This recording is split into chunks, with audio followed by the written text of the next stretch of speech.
Hello, everyone. It's Jerry at the Fledge, and welcome to another episode of Every Damn Day. I'm sitting in the sanctuary here at the Fledge and wearing one of my shirts that I like, Lucifer, because we love cats, that Dustin Grimes made with his F Yeah 517 t-shirt company. And shout out to him. Shout out to thisent.com for the summaries they're writing up and the help that he's given me in promoting the show and our guests and all of that. And then again to 517living.com for all they do to lift up the mid-Michigan area here. I'm excited about my show today because if you watch Sarah Wallace and Ludmila the other day, they were talking about Mr. Torrey Gray, who I'm bringing on screen real quick. How you doing? Pretty good, man. How you doing?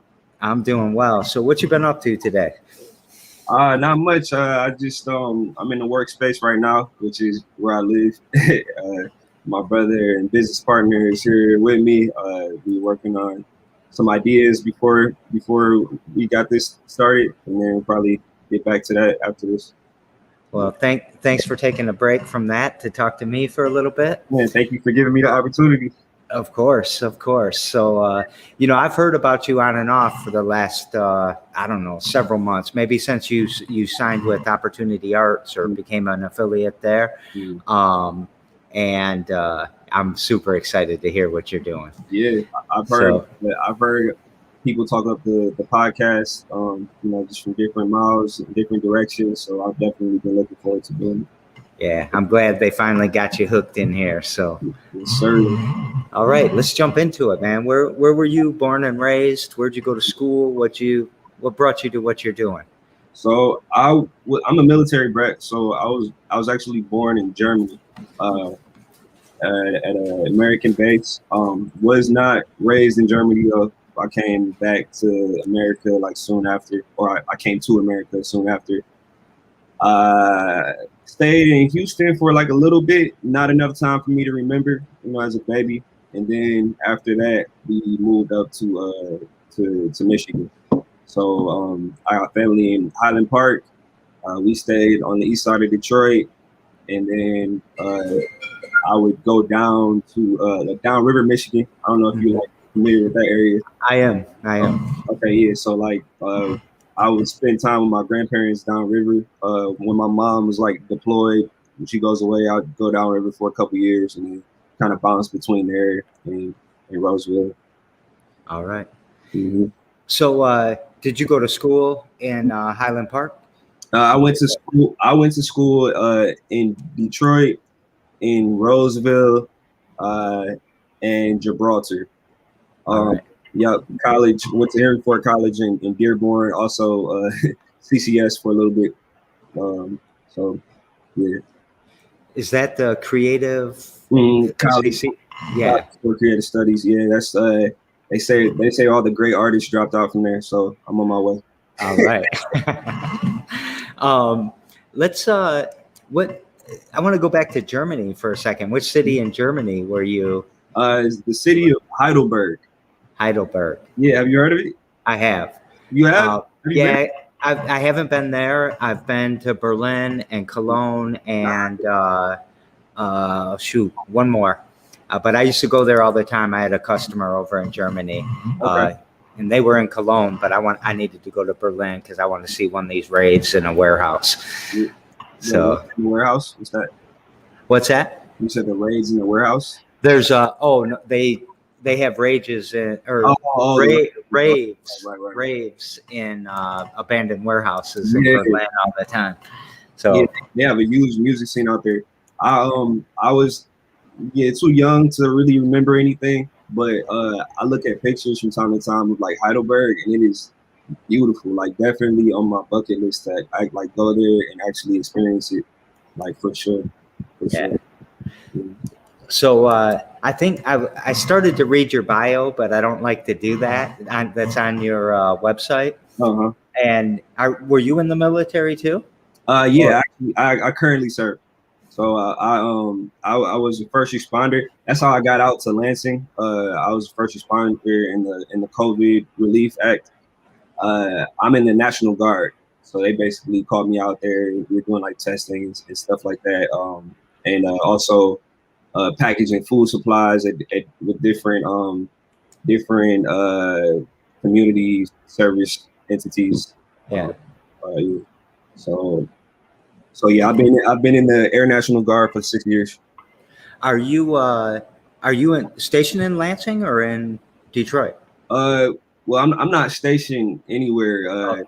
Yeah, it's the wrong word. Yeah, well, yeah, because like station people that are like active duty, they get station places. Mm-hmm. Me, I'm in the Guard, so basically, like I do what I do full time, like as an entrepreneur, and then like the one weekend out of the month, I go in, we do our training, or like the COVID situation or deployment situation.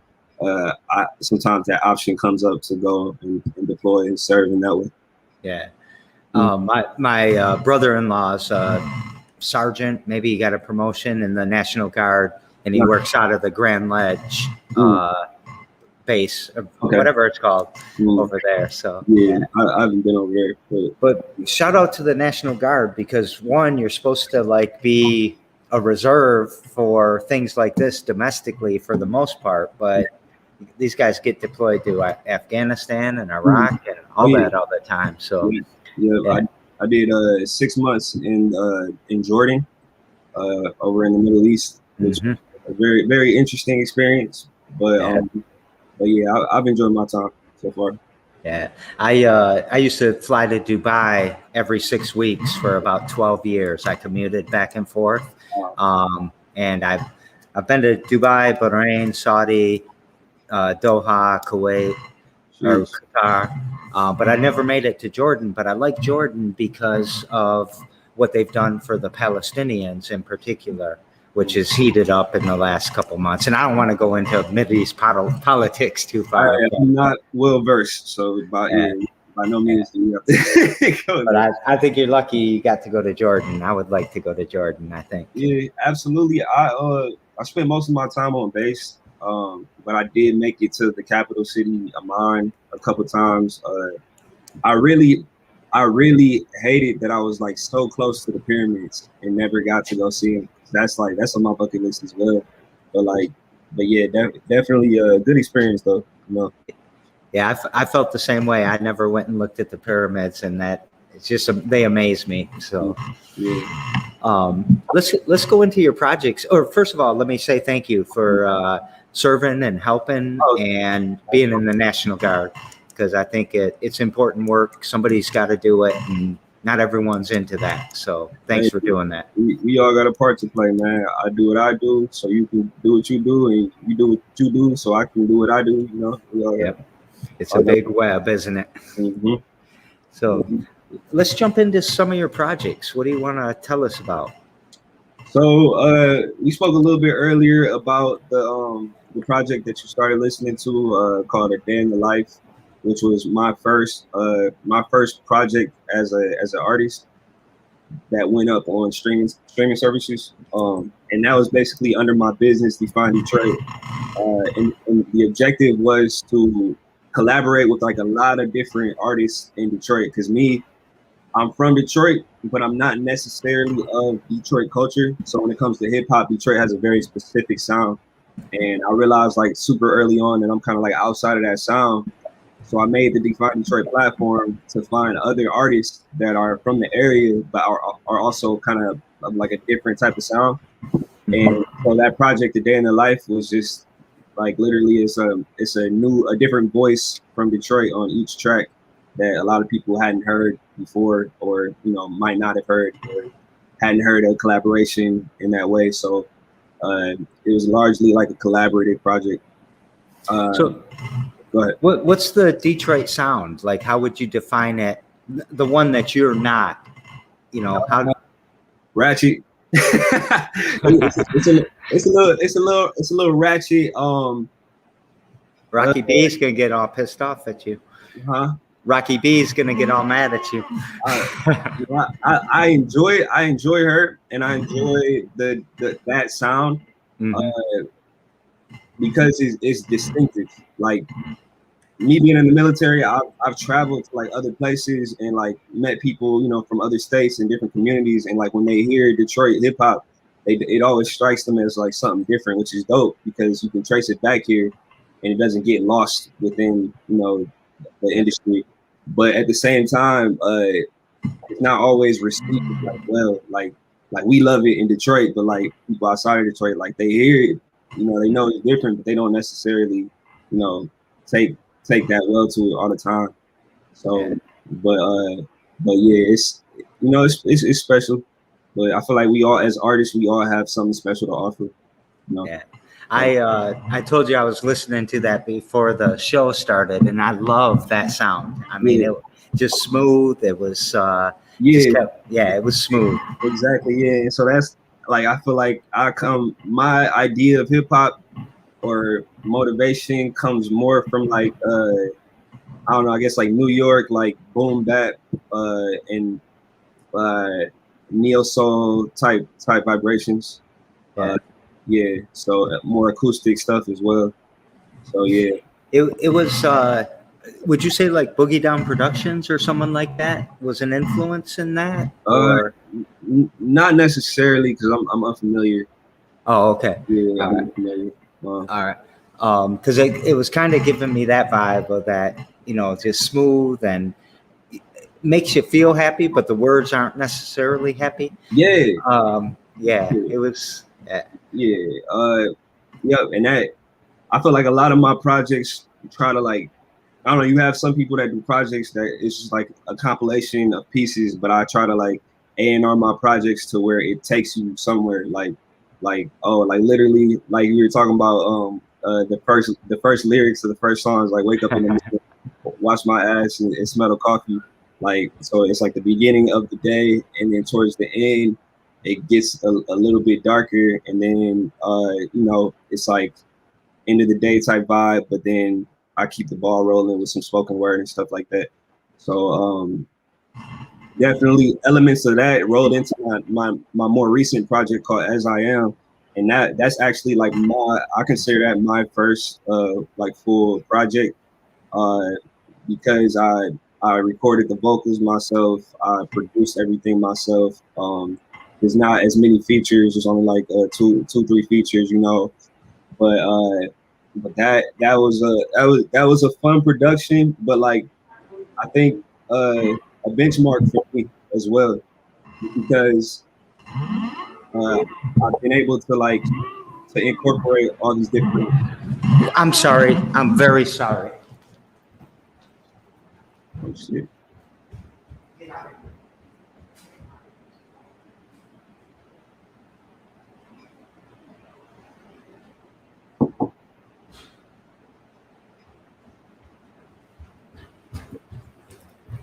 I'm so sorry. Everything good, bro? It is good. It's just there's some. Anyways, we won't go on that tangent. Everything's good. Everything's good. All right. But yeah, I was saying like similarly with the newest project I dropped, I try to take you someplace, and I've kind of like found a pocket for myself as an artist between like the spoken word and the hip hop and alternative stuff. So yeah. Are you recording? Will this have spoken word on it? Your next album? It will. I'm pretty sure it will because like that's kind of become part of who I am as an artist. Even like before I realized necessarily that I was using spoken word in poetry, like it's kind of something I've always been drawn to, like since my very first track. So yeah, I'm sure it will. But like this most recent project is like the most heavy use of it, and I felt like I was very successful in like weaving in and out of the music and the poetry, and and the production dynamics and things like that. Yeah. Sorry, we're having a small technical. It looks like you're freezing up, but it'll compress back, so it should be okay. Okay. Do you also mix and master? Yeah. Your own work, or you had? Yeah. Yes, sir. I do. I mix and master this project. So yeah, I am capable of it. As an entrepreneur, I've been learning that it's okay to outsource sometimes, because Yeah. even if you have like the talent to do everything, you're not gonna have the time to do everything. So I do look into like working with other producers or engineers that mix and master and all types of things. But Yeah, I always read that an artist shouldn't mix and master themselves, yeah. but I don't know that I agree with that. I know. Well, Yeah. I think it's good to get the experience of it, because then you kind of like with anything, like if you're a police officer and you tase somebody, like you should be tased so that you know that what you're doing to that person. Like if you, I don't think there's anything wrong with like knowing how to do the service so that you know what you're asking for of someone, so that you can like respect their time appropriately, you know. Yeah. Do you so when is this gonna drop? As I am released about a month ago. Oh, it's up. Yep. So I'll be sending that to you. Is what platforms is it on? All platforms: Spotify, Apple Music, Deezer. I don't even know what Deezer is, but it's a platform. Somebody uses it. Title, yeah, it's on everything. As I am on all platforms. Yep. What do you have like social media too? Yes, sir. Yes, sir. I am Gray is the Instagram. So IAMGRAY, two underscores, and also my business page is Define Detroit. So DEFINE DETROIT But yeah, I'm super proud of the project. I feel like it's an accurate reflection of like who I am to this day, my experiences with love, and using writing to kind of like understand myself better, and then understanding myself better, and in turn making my writing better. It's I feel like everything just kind of came together. So Yeah. Do you when I was listening, I didn't realize I didn't read all the song names, but you feature someone in every song here. yeah, that was the older project. Yeah, and I love that because you're boosting signals with each other. Yeah. Did you get a lot of response to that? Yeah, it was my first project. So I did get a lot of response, but at the same time, I've grown a lot in like the last 2 years. So even like this newer project that's like mostly just me and like and musicians and a couple other artists is doing like almost like equivalent numbers to that project that was released years ago, just because back then nobody knew me or Define Detroit. But the most important thing was like that the art, like bringing the artists together. So like that was like I was introduced into a community of artists that now we have like this body of work together. So even if it never reached the masses, like you know what I'm saying, like the most important thing was building that relationship with artists and showing people like different voices from Detroit. Yeah. So, I in Lansing, and you've hung out in Lansing here. You worked with Sarah and them. And I don't know, have you worked with anyone like all of the above, or like OJ and all them? Oze, no, I haven't worked with Oze. I would like to though. I've met him. I've met him a couple times. I heard him DJ, and I listened to his latest project. And it was amazing. So yeah, I'd love to work with Oze at some point, but I haven't yet. There are some other artists in Lansing though that I have worked with. Let's see, Danny Twigs, which she just moved to Ypsilanti, but she has a beautiful voice. She's on my most recent project, a song called Interlude, which is a cool story behind how we made that song too. But Mila Lynn, I've worked with Mila Lynn, working a little bit with KT, the Conscious Poet, who's doing like a lot in the poetry scene out there in Lansing right now. Amazing dude. Quaj is also on the project. I don't know if you ever heard of Quaj. Yes, I have. You have? Yeah. Yeah. So he's a great rapper, great lyricist, and yeah, I met him through like Artist Umbrella, just random connections, just from being around good people. and we were able to make it develop into a piece of work. So Yeah. a lot of artists from Lansing. Yeah, Mila's been on the show, and her and I have done a couple projects together. With she did a black book giveaway, a black author book giveaway here that was fantastic. I thought was a very important project. And mine to Mila is what she did with all of the trading cards, or not trading cards, but like the royalty. She had Obama and the kings and queens. Yeah. Mila's beautiful, man. She honestly, on the inside and out, she's a great person. The book drive, I remember that was that like back in January, February, something that. Yep. And watching her work as like a business person, kind of I've learned from her. I try to learn from everybody, but like just with the whole charity thing, that had inspired me to do some donations on my end too. Like just seeing how certain pieces of that puzzle can kind of fit together. So yeah, she's a good one for that. She's very astute. Yeah. We had the Inktober collection last year that we're hoping to do again this year. Hey, you mind if I change views a little bit like that? You cool with that? Yeah, I'm cool. Because you were fading over and my logo's blocking your face, and I don't want that. But you're good now. Yeah. One of the problems that we have in Lansing scene, especially in the rap scene, is we've got the east side and they hate the north side, and the north side hates the south side, and we're all chunked up, right? We're all sliced up into these different kind of factions that don't work with each other, that don't collaborate all the time. I mean, I think Jose and all of the above hip hop is doing really well at trying to bring people together, but even they don't like, some of the guys that are just, swearing and talk about Percocet and all that stuff. So it still gets kind of chunked up. Do you see that in Detroit too? Oh yeah. Honestly, my take on that is like, and I don't know how this compares to Lansing, but like Detroit isn't that big. Like Detroit is actually like really, really small. So for people to have like these divisions about like who's from where and because of what, it's kind of like silly.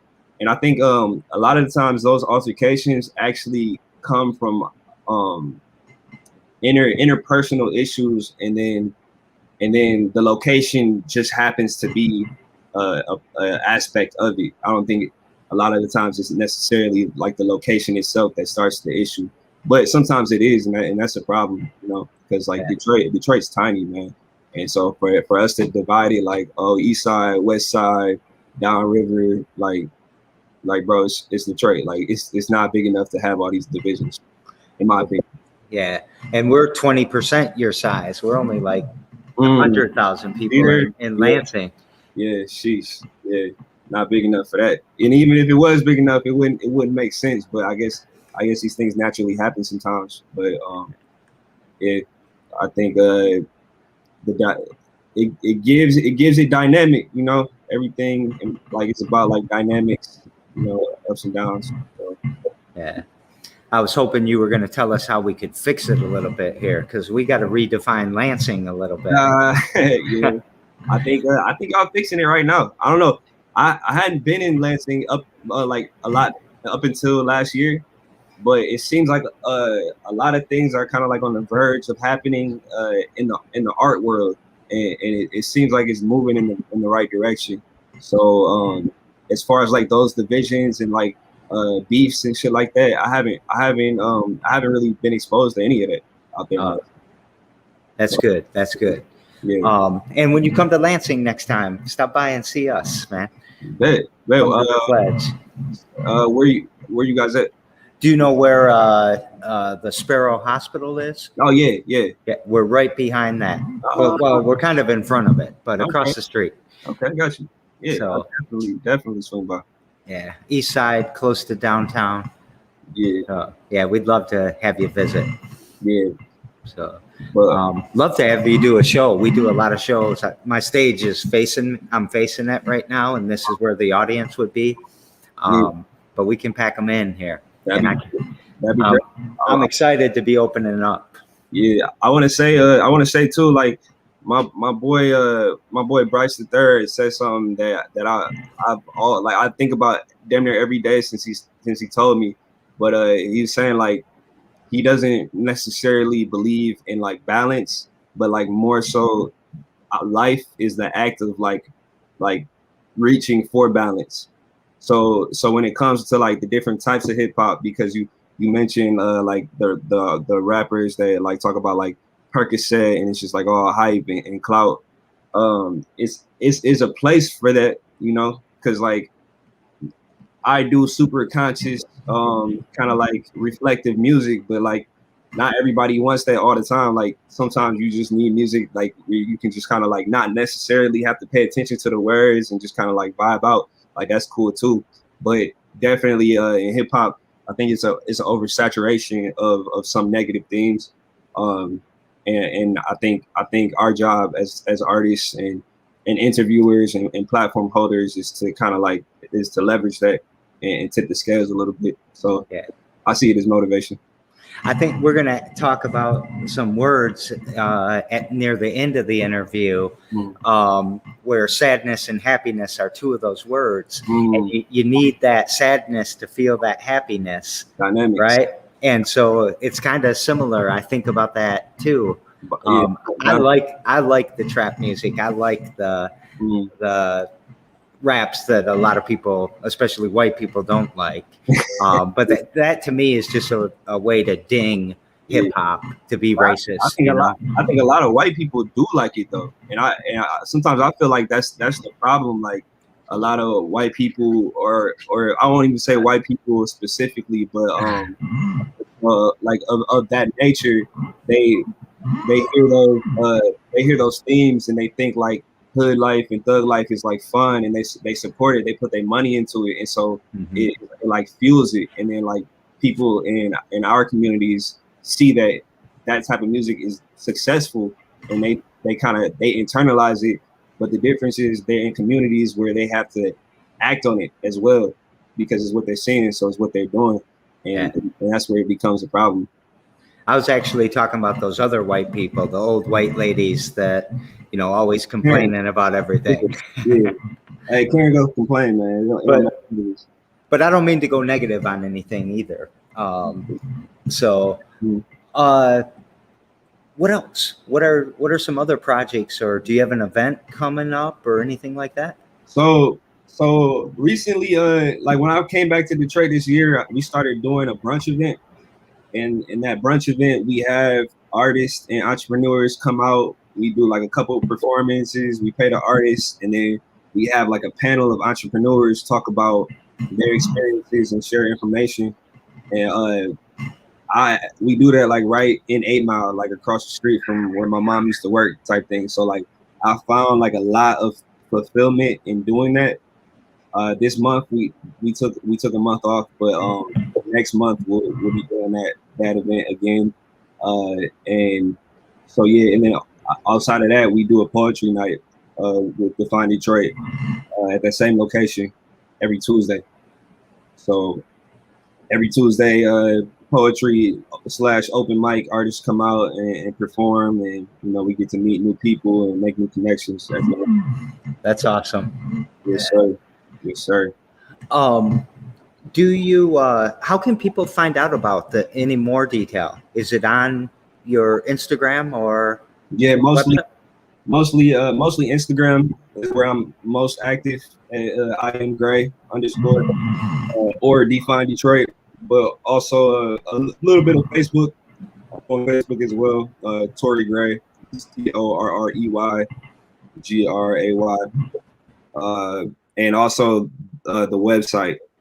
I sent you the website. It's Redefine Detroit, Detroit.com. I put that in the comments. I'll put it up on the page here real quick so people can see it. Do you ever get any pushback on the name or saying define Detroit? Do people say it's already defined, or what you trying to? No. Good. No. And if I did though, I would just say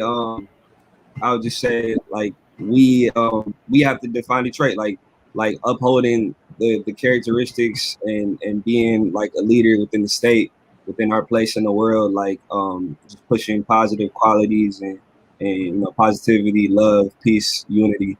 Like that's how I aim to define Detroit, amongst other things. But my logo for Define Detroit is African Adinkra symbols.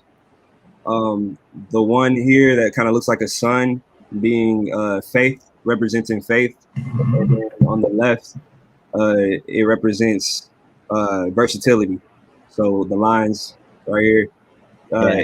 And basically that's just saying like through faith and versatility, I believe we can accomplish all things. So when I say define Detroit, that's kind of the direction that I'm going in. I like it. I like it a lot. We need to define Lansing. Yeah. So you can find Lansing right now. Yeah, I like it. I think about, even if they were pushing back, you said that as an entrepreneur, you always have to redefine yourself, right? I mean, because your customers' expectations change, your industry changes, tech changes. Yeah. So, yeah, we got to keep moving. Yep. Redefine. Yeah. How would you summarize your mission? Like, do you have a mission for Define Detroit, a mission for your music, and a mission for yourself, or are they all kind of one in the same? My mission is mostly tied to Define Detroit, and then everything I do personally kind of like falls under that. But the mission for Define Detroit is to cultivate the artistic community of Detroit, and that's just like I said, like bringing people together, versatility, bringing artists from different roles together, and kind of like cultivating that community because the thing is, like, as artists, we have the most influence, like naturally, like people in the community look at us and we are literally a reflection of the communities. But I think that a lot of artists don't realize like the influence they have, and that kind of draws back to what we're saying about like that branch of hip hop where people are saying, oh, Percocet, yada yada yada, killing people, this and that. Like, I feel like a lot of those artists don't necessarily realize, and even artists outside of that faction don't always realize the amount of influence they had. So going forward, I like to present opportunities for artists to kind of like to put them in a situation where they can see their influence, or kind of like understand that they are a part of Detroit. They're not just like a product of it. You know what I'm saying? Like they help define it by the actions that they do. Yeah. Words are important, right? Sir. Yes, sir. Yeah. I like how you're thinking about not just, I'm going to take my voice, put it on this huge platform and do this. You're going to actually teach people or show people that, hey, when you're elevated like that, or when your signal's boosted like that, your I guess influence can go even farther, and your words are important, right? And I'm not trying to say, I'm not a goody guy. Like I said, I love all kinds of rap. I love all kinds of music. Right.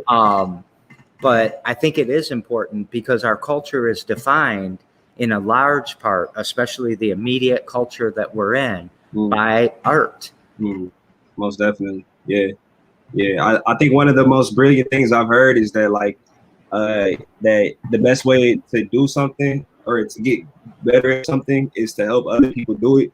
So like as platform holders, like that's our job, and kind of like we get a lot of joy from that too. Like not necessarily helping people to do a specific thing, but like just helping people to do what they do, and like in providing that opportunity is huge. You and I need to sit down and talk Yeah. Yes, sir. over coffee or something. Yeah. Next time I'm in Lansing, let's make it happen. Yeah, I think I was thinking you and I think alike a little bit before the show, that we probably agree on a lot of stuff. But what you're talking about and how you're weaving the entrepreneurialism into the music and what you're trying to do with the platform, I would love to talk to you.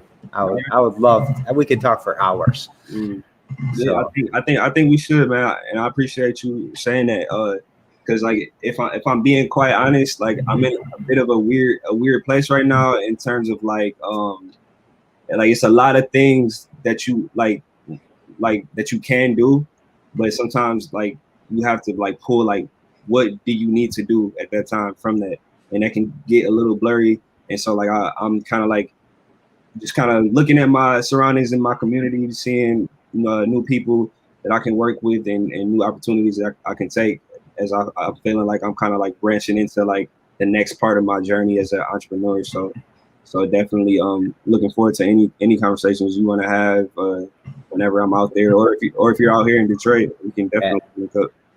I have promised some people that I'm coming to Detroit soon to visit. I got to get my daughter moved to Los Angeles though. Wow. In the next couple of weeks, and then after that, I kind of want this show to after September, when I settle down a little bit too. I'm going to be coming to Detroit more. Perfect.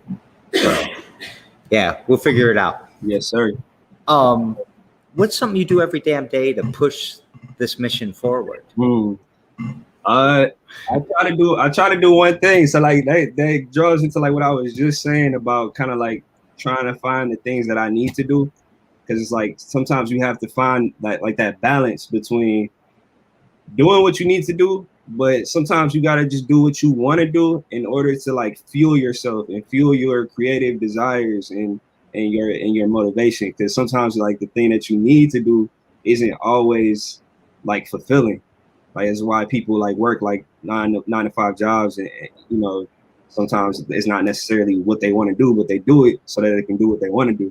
So so for me, to answer your question, I just try to do at least one thing. Like every day, I do one thing that's in line with what I want to do, and I'm not in a space right now where I put too much pressure on what that one thing is. It could be having a meeting with somebody, doing a podcast like this, working on a beat, writing a poem, doing the poetry night. I just try to make sure that I do one thing that's in line with where I want to go every day. I want to learn to make beats so bad, but I'm scared because I got some. No, I don't play anything. Okay. I have zero musical talent that I've ever tried to find or cultivate or anything. It got squashed when I was a little kid. A music teacher told me I sucked and I couldn't be in the music class. They don't know what they be talking about, man. My music teacher in elementary school told me that I couldn't do drums because I wasn't responsible enough. The whole time the percussion section is like the least responsible group in the band. I came to find out. So I was like, I don't know what that was about, but that was ridiculous. I had to take a test. They would play a note and you had to say whether it was high or low or higher or lower, but I didn't know what high or low meant. Right. Nobody ever told me that. So I was just guessing. So yeah, you got to train your ear for that. You can't, it's hard to know without any like relative information. Yeah. Well, no, I didn't know that low would be like a bass and that high would be like a pitch or whatever. I still don't know. So if you ask me too many tech questions, but I would just sit there all day making beats. Like I've got a couple, I got like this DJ mixing thing that I play with all the time. And if I don't pay attention, I'll be on it for like 3 or 4 hours and it just flies by. Yeah, man, it's super. It's a crazy time for music and being a producer because it's like a lot of tools, like royalty-free databases where you can pull like samples from, and like you don't even need to know how to play instruments now. You know what I'm saying? I asked because I found out that it's like it's healthy to practice your instrument if you're making music for yourself, because then you have opportunity to perform and using the instrument that you started the piece on, which feels really organic and cool. But you don't need to. Like you can make beats and not know damn near anything about music. You just use your ear. Like it's just about having like finding the right tools, you know. Do you play instruments? Yeah. So I played the baritone and the tuba in high school, and I also took piano lessons for 3 years in high school, and then I kind of like picked it up a couple years ago again. So I play piano mostly nowadays. I wish you were here. I got a finely tuned piano right there. It's tuned up, so somebody in there playing, like somebody plays it. Yep, all the time, almost every day. At least two people play almost every day. Yeah. And yeah. Ludmila played too. Oh, she's amazing, man. Yeah, it was incredible. Yeah, I've seen her play a few times. Yeah. So I got a cello too up there, and a big bass. When they stand up basses, that looks like a violin, but it's huge. Yo, I love like neo soul, funk, R&B, hip hop, and I've been coming to realize like how important the bass is, like the bass lines, like those those funky string bass. I'm going to grab something. Keep talking. All right. Those funky string bass lines do so much to carry the tempo, and yeah. Can you see it? Shit. What is that? It's a bass, like it's almost like a homemade bass. Someone wrote Chic Magnet on it. I've never seen, but it's Hey, sir, seen this before? Hey, have you seen this before? What's up? This instrument? What is that? You said it's like a homemade bass. You said? Yeah, I wouldn't say that it was homemade, but you see, like at the end, I don't know if you can see it. Where am I at? Like it doesn't look. It's just chopped off there, and then you don't have to like. Oh, you can tune it at the bottom. Yep. What? It's pretty sweet. Yeah. I haven't played with it yet, but Chaz Carrillo, I gave a shout out to him. He gave it to me. I've heard his name before. Does he do like insurance? Yep. Oh yeah, exactly I mean who that is. Yeah, he's cool. Yeah. So he was in a funk band when he was younger. Okay. So yeah. Yeah. So we daisy chained the shows together. Mm-hmm. So the show from yesterday was Carly. She's a musician too, by the way. She's a fabulous singer. And she's an educator. And her question for you is, what is the most exciting thing you've done this week? Right. So, my days are running together, man. But I'm thinking right now the freshest thing is we did our open mic night last night, and I mean it's always exciting, but I think last night was special because we've kind of had like different evolutions of how we kind of structured the venue. At first we did it, just putting the chairs in front of the mic and like just standard, and then we started like thinking to take advantage of the actual space that we were using. And in that space, like it is big, but you don't necessarily need like a microphone. So we started doing like a very like intimate like circle where the performers just kind of get up and like perform in the circle, and then like it just feels like more people are engaged. And so last night we found like after doing it like with the circle for so long, last night we ended up changing it again because my brother here, Seb, that I was telling you about, he does events at the same venue, and he recently did an event where he's like really good with like the lighting and the aesthetic, and they ended up bringing in a truck like into the studio as a stage, and then there's like a chain of lights that go through the truck, and so they did that event and had it structured like that like last weekend. So we just kind of like left it like that. And then at the last second, when we're setting up for the open mic last night, I'm like, let's just rock it like this and have the chairs kind of like set up facing the truck or the stage and see how this feels. And it is dope because for artists, like we get mostly poets, but every now and then we do get some artists, like some musical artists too. So for like the musical artists, they can like get up on the stage and use the microphone and play the music versus if you were a poet, it's equally as formidable to just kind of like not use the stage and just walk around or stand in front of the stage and perform the set. So I felt like sometimes you just need those vibe changes and you don't even necessarily know you need them until it happens and you're like, oh shit, it's kind of refreshing, you know? Yeah.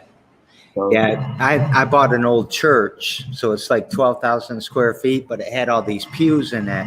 But it really limited what we could do. We couldn't have like a big punk rock show or a rap show because nobody wants to sit in pews and listen to the music, right? yeah. So I had to take all those pews out, and I made it real agile in here, so we can switch to full seating to completely no seats. Right. So I get what you're saying. I get what you're saying.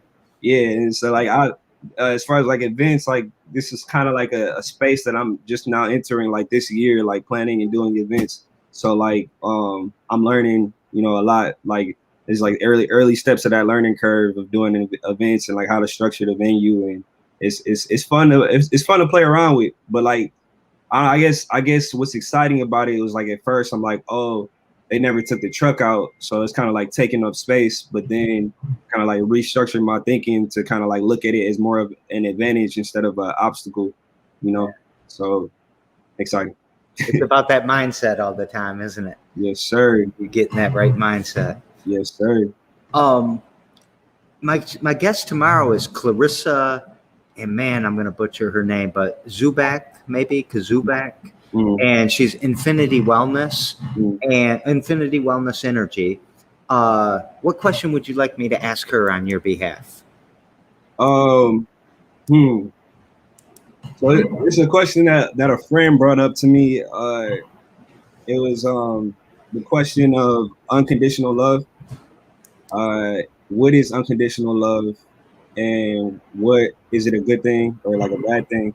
I was actually having a second part of that conversation with somebody else last night too, and it seems like I've been getting like a lot of interesting answers and opinions on that itself.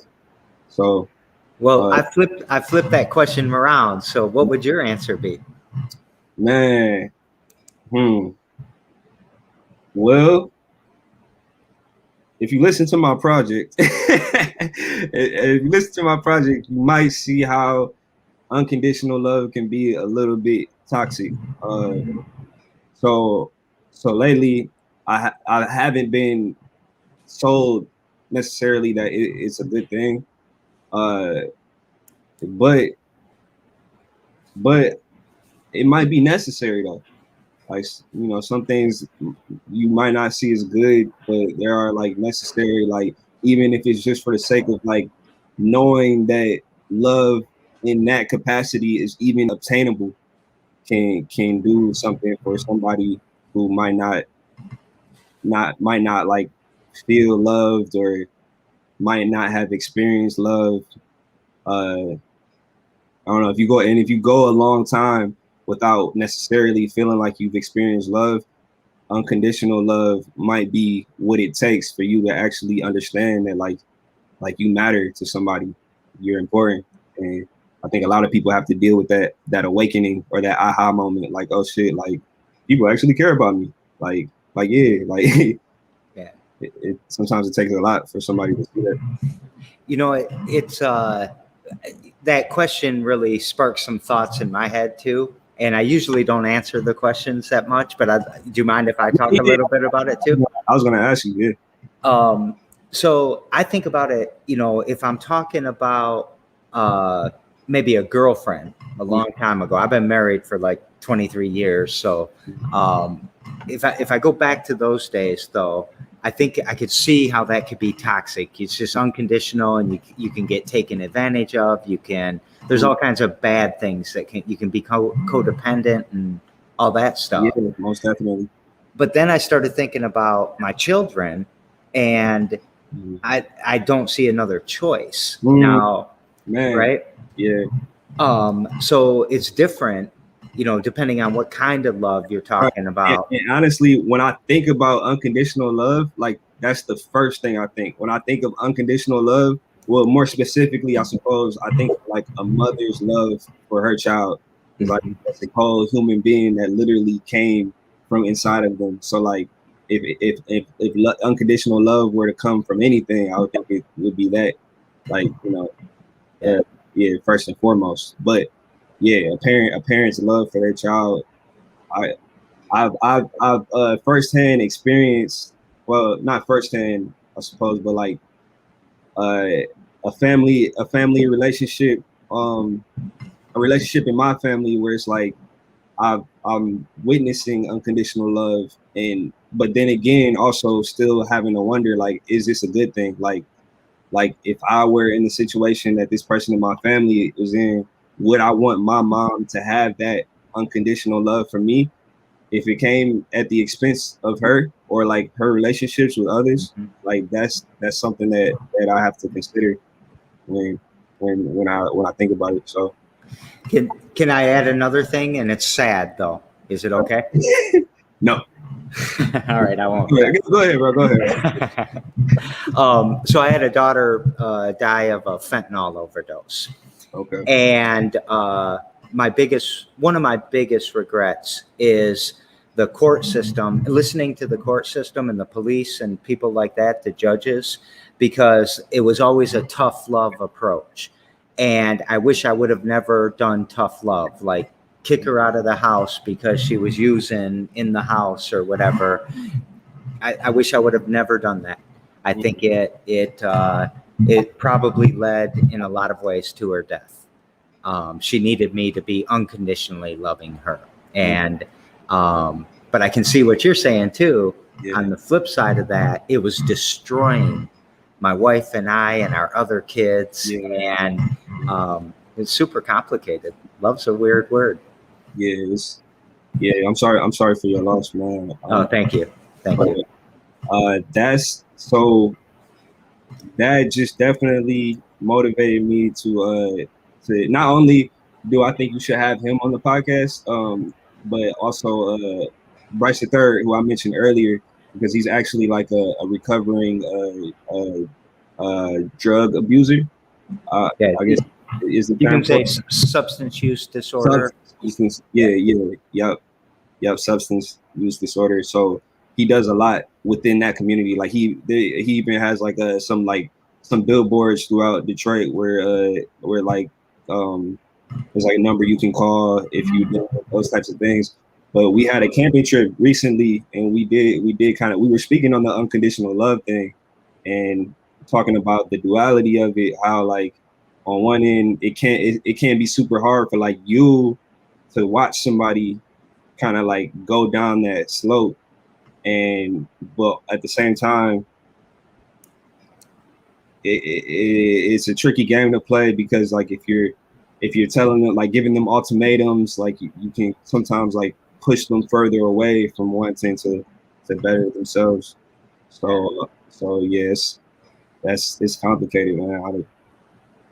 So while we're on the subject, when I got up and ran towards the back at the beginning of the show, or in the middle there, that's a young lady from the neighborhood that I had to scoot out of here because she'll tear this place apart. Mm-hmm. She's addicted to meth. Okay. So she smokes meth, and then she comes over here and tears everything up if we let her in. Yeah. And I'm trying to figure out, like, I want to help her, but I don't know how to help her. And oh man, and it triggers me because it's so close to she's like my daughter's age and all of that. But so I pull on the strength of my daughter sometimes to deal with situations like that. And remember that my daughter was like that. And as much as she might frustrate me, I have to be patient, and but I also can't let her tear the place apart. So that's why I'm glad that you are somebody that has like a platform and that you're using it in the right way, because like that's vision. Like some people wouldn't have that vision to draw from like a very dark experience to draw something like useful, from that could help, better somebody else's situation. Like some people don't have the capacity to do that. And then some people do have the capacity, but they don't have platforms. But you have it, and you have a platform, and and that's major to keep practicing that. Well, thank you. Thank you for doing that. That's insane. Happiness, sadness, joy, or hope. And starting tomorrow, I'm adding love because of you. Yes. But happiness, sadness, joy, or hope. What word or words would you like to talk about?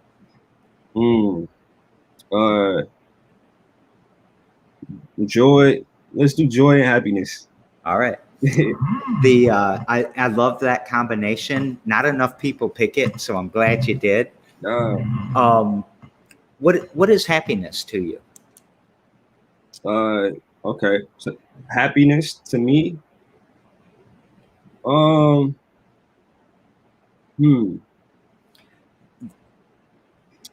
I say I don't know. I feel like happiness is my current situation right now. Like, even though I have to tell myself that like I'm not content, but it's okay to be happy with where you're at.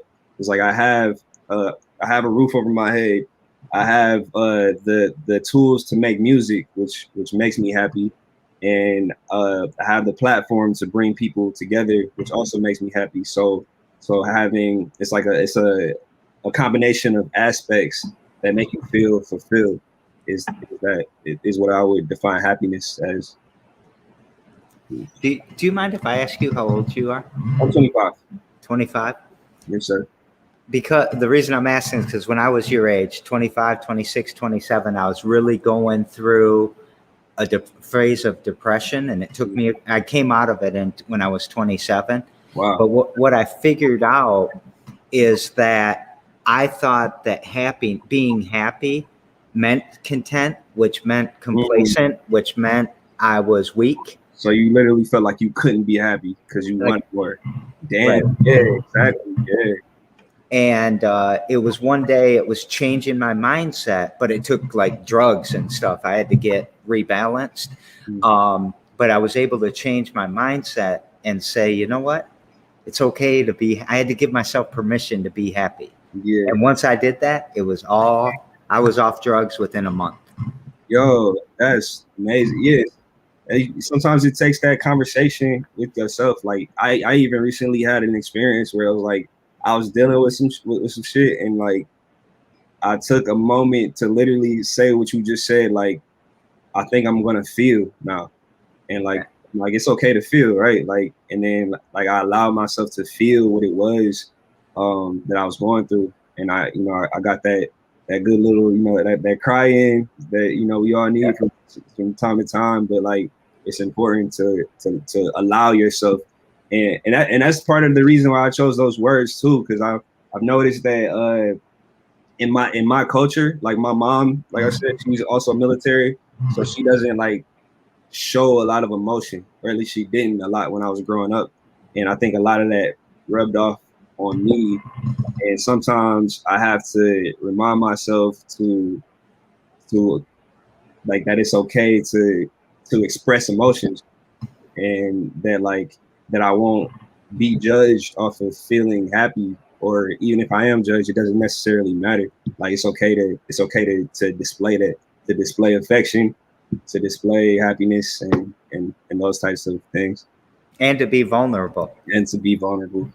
Yeah. My favorite phrase I've been saying this whole year actually is our new strength doesn't come from our old strength.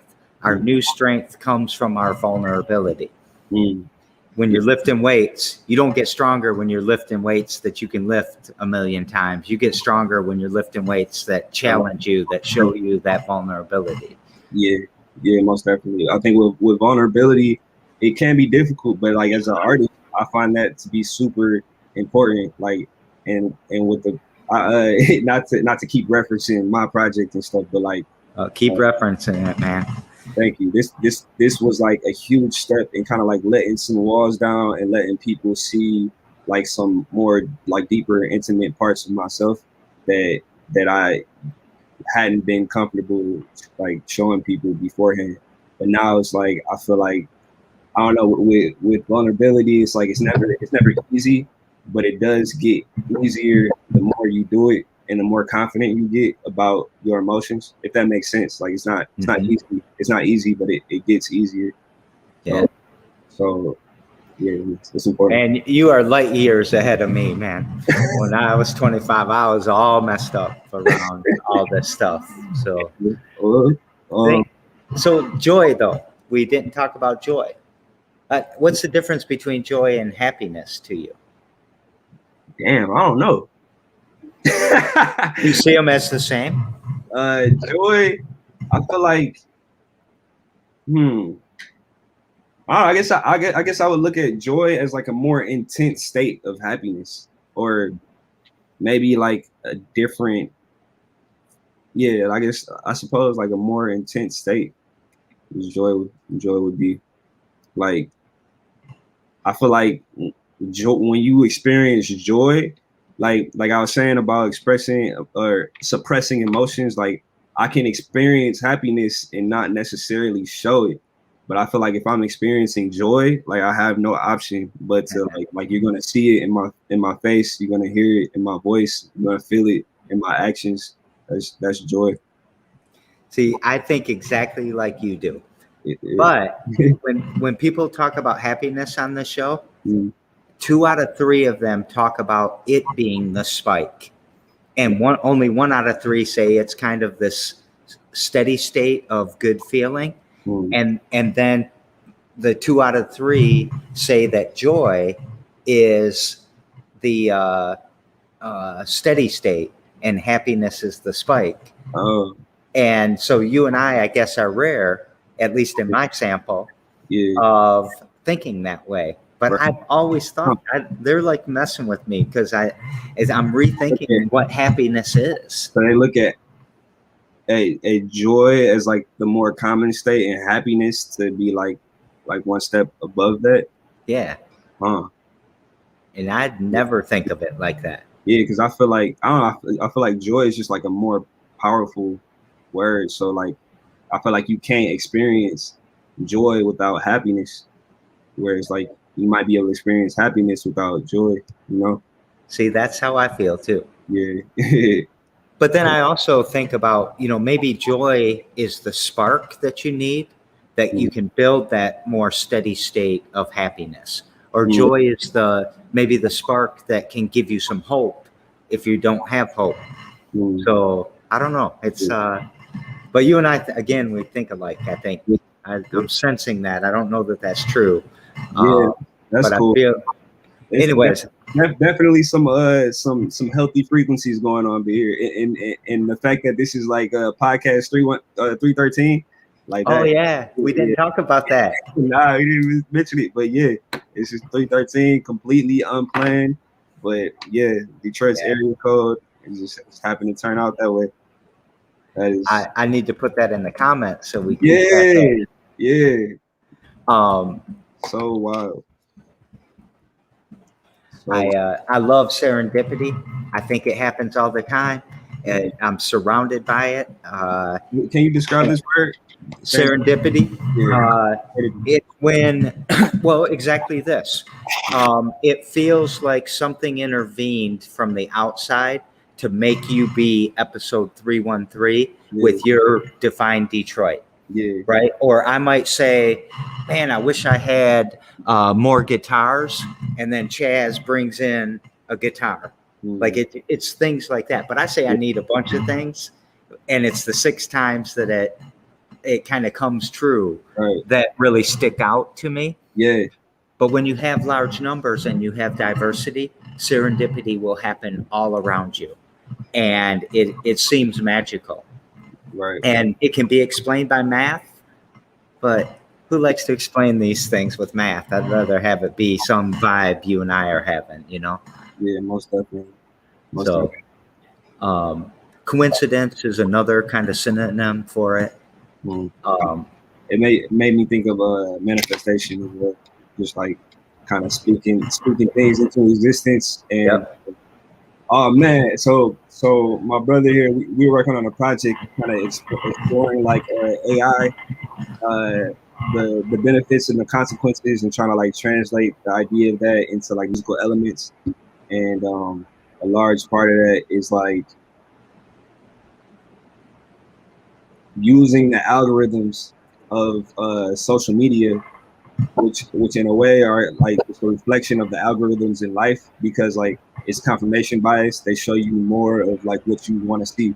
So it's like using the algorithms to reflect or to like fuel the person that you want to be.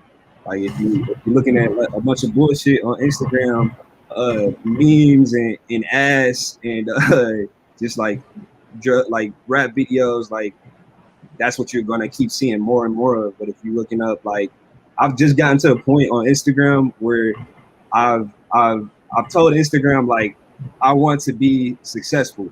So now Instagram will show me uh, business videos. Instagram will show me other artists that I could network with. Instagram will show me like production tips. You know, so it's like you got to kind of choose how you what route you want to take. Yeah, I screwed up my TikTok because I accidentally used a hashtag, hard work, that was being used by a bunch of Trumpsters. Oh And shit! so all of a sudden my Oh feed just gets tons of like Trump shit. And I'm like, shit! it took me a week to weed all that out. How long before you realize like that's what was causing it, or is it like It right was, away? it was the next day, but it got me like 3,000 views. So I didn't take it down. Yeah, yeah, man. Yeah, so Uh, social media is a funny game. It's a funny uh, game. yeah. Yeah, So I worry about predatory algorithms. You know, you search on payday loan on Google, then you go over to Facebook, and all of a sudden they're showing you like a University of Phoenix student loan. You can get right, more cash this way, right. and just they Yeah, prey on people. But yeah, like what you said, it's a reflection of life. right. Yeah, People, it's even some like positive benefits to that. Like if you want like some quote unquote like healthy things, like if I'm talking about like for instance, like right now it's probably like this concept in action. Like I feel like Siri is always listening. Like my phone's right here. It hears me saying like these things like business tips, production. If I say like music equipment, like I might go on Facebook after this and start seeing like the next beat pad, a newer piano, like, and it can be distracting or it can be like, oh, I might need that at that time. Like, you know, a lot of it's like your frame of mind as well. yeah. Yeah. Here's something that most people don't know, and here's something about what you just said. A lot of people think that Alexa and Siri listen to you, and that's how they show you stuff like that. Yeah. What's scarier to me is that their algorithms are so good at predicting what you want to see, they don't have to listen to you. They have 3,600 data points on every single one of us.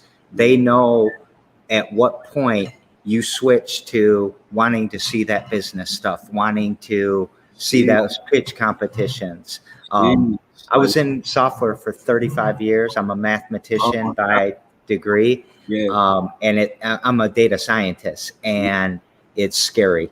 Yeah, a lot of scary things like that going on. I remember I used to do security at a Ford office, like at the advertising facility, and I remember walking through. I walked through that building for like a year before I started like paying attention to like the books that they were reading and stuff like that. And I started looking through the books, and it's like a lot of like psychology books, a lot of like understanding how people think, and it's crazy to think that like there's like groups and teams of people where like their full-time job is to get you to buy something like as much as possible. Like that's their purpose. That's where they get their money from. That's their livelihood, is to like make you want to do something. It's wild to think about. That's why I like grassroots, authentic marketing. You know, just take photos of what's going on, show people that. If they don't like it, then get better. That's how it should be. Yeah. Yeah. But people are always trying to trick you into liking them. Mm-hmm. Always.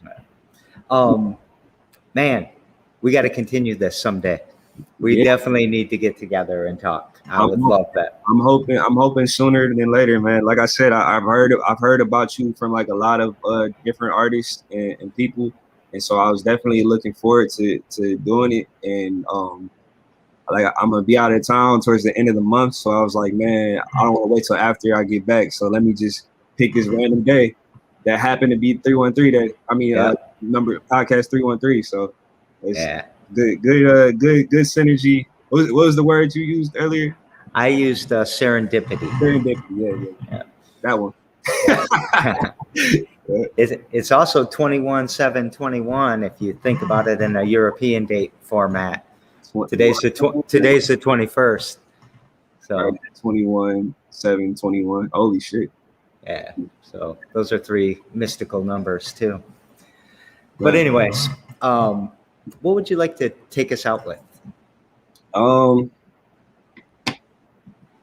I would like to let's go out on what I mentioned earlier as far as like just doing one thing, like identifying where you want to go, because I know like I said, like I'm kind of in like a space where like I'm reevaluating and trying to like push myself into the next phase of being an entrepreneur.